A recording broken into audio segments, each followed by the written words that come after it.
Well, look, I want to thank you all for being here and for your updates. When you're, these are some of the Recovery Act was about $900 billion. And the President Obama used to always like to kid with me when he did a State of the Union message. He'd never tell me what he was going to say as I presided over the joint session as vice president. And it was a big gamble to decide we were going to spend $900 billion trying to get the economy back on its feet. And the president said, and by the way, we're going to make sure I'm turning it over to Joe. And he started calling me Sheriff Joe.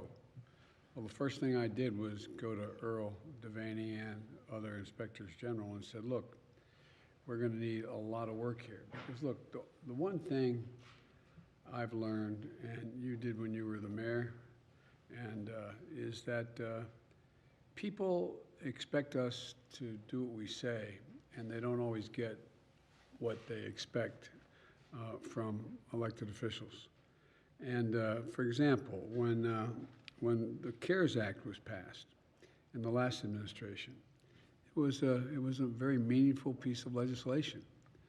But the first thing the president did in the time I was hollering a lot about it was he fired Inspector General. There was one put in, there was just fired. No Inspector General had independent access. And what the hell happened? You found out an awful lot of people were getting unemployment checks that didn't deserve unemployment checks. They were making money on it, an awful lot of people, and the list went on. There was a lot of fraud. And so, and I should acknowledge that Earl Devaney. Earl was a stand-up guy. And I would meet with Earl once a week. I did not tell Earl what to do, but I found out from Earl what was happening because he had carte blanche to know every penny was being spent.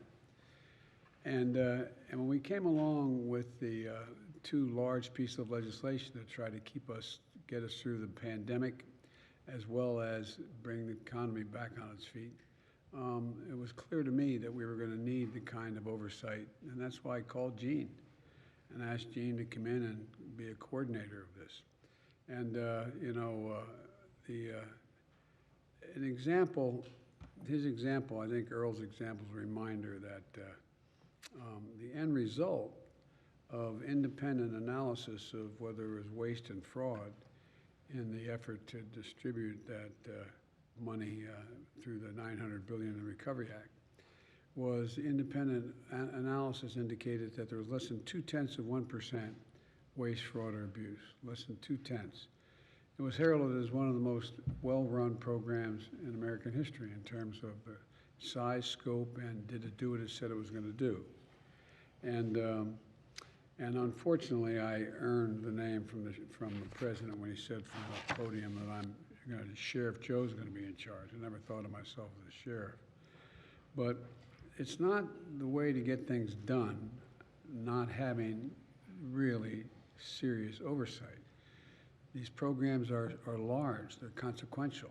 And, in my administration, the watchdogs are back. You're looking at them all here, all of you. And I really mean it. Look, and it's not just whether or not there is fraud going on or wasteful spending.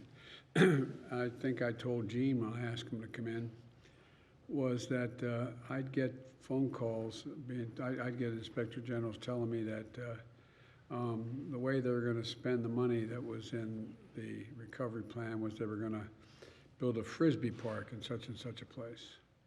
And I said, no, you're not. I'd pick as vice president, pick up the phone and call the governor, the mayor, whomever it was. And I said, you're not going to do that. And he said, well, we can. You can't stop me. Under the law, I'm able to do it. I said, no, you're right, I can't. But I'm going to come out to your city and I'm going to call a press conference. I'm going to say you're wasting money in a Frisbee park. Well, son of a gun, they didn't build a Frisbee park. No, I'm not joking. I really mean it. For example, one of the things that's going to come up, I think this bipartisan infrastructure bill is extremely consequential.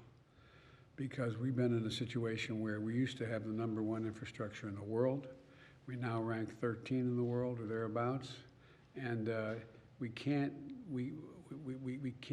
be the world leader absent having the best infrastructure in the world, for real.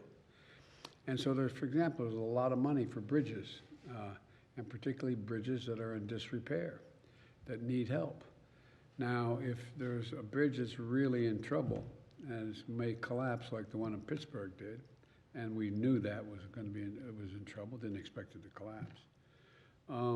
You know, and yet the money's being spent on a bridge that is not particularly needed, but it works for the Democrat or Republican governor or mayor because it gets them to an area that they want to make sure their constituents are happy with, that their supporters are. I want to know that. I want to know whether the money is technically can be spent, but it may be the lowest priority in terms of safety for the bridges. And it goes across the board in everything we're doing here. And so, you know, the strong oversight is, you know, how we're going to deliver for the American people on time and on budget, and making sure the investments we get to where they're supposed to go. I'll give you another example. There was a Midwestern state that had serious problems with access off their interstate into the city, and they needed help, and it was clear the ramps had to be rebuilt to get into the city. But this particular governor decided that his constituency was a rural constituency. He was going to put 2 lanes in the western part of the state to do it, until I called and said, what are you doing that for? You badly need, you're having accidents on this. Well, you know, he technically could do it, but practically it didn't make a lot of sense. Now, that's not your job as Inspector Generals. But your job as Inspector Generals is not only for waste and fraud, but is the purpose of the law, from your perspective, being followed? Is it being wasted? Is it being wasted? Not just is there fraud, but is it a waste? And, you know, your work's really essential. And it's all about building trust in the American people, that we're going to spend their money well, that we're going to do what we say we're going to do. And you know, your work is essential, and one of the things that we tried to do in both these pieces of legislation, they're very large, not just not just the infrastructure bill, but what we're spending, is we tried to make sure that we demonstrate to the American people we're spending their money well, that we're doing what we said we were going to do. And that's why, if you notice, I tried to make sure that the legislation was written in such a way that it would bypass General Assemblies, would go straight to where it's needed, because the last thing I've learned over the years, that if you have something, you have X billion, $100 million going to a state, and how it's allocated has to be gone through the state legislature, well, guess what? Everybody's going to get a piece of it. It's not going to go where it's most badly needed. So what we do, we've had funding go directly to the cities, directly to the county, directly to be able to pass, and some of it to the state legislature. So all of this is about the American people being able to look at what we're doing and say, they did that pretty well. I guess, okay, I get it. They didn't waste it. And so, you know, I think the work you're doing is really important. And I want to make it clear to the press that's here. Nobody in my administration is telling the Inspector Generals what they have to do. They're totally independent. They make a judgment. If they want to investigate something, do it. Period. So let's find out what's going wrong and what's going right, and what help you need in order to determine if you're not getting the information you need. And so, because, you know, I'll conclude by saying there's a lack of, for the last 10 years, and we got to change it, a lack of sort of faith in government doing exactly what it says it's going to do. We're going to do what we said we're going to do. And it's because of all of you. And I'm going to turn it back to you, Mitch, and then we're going to go into more detail, I guess. Thank you, Mr. President. Thank you, guys.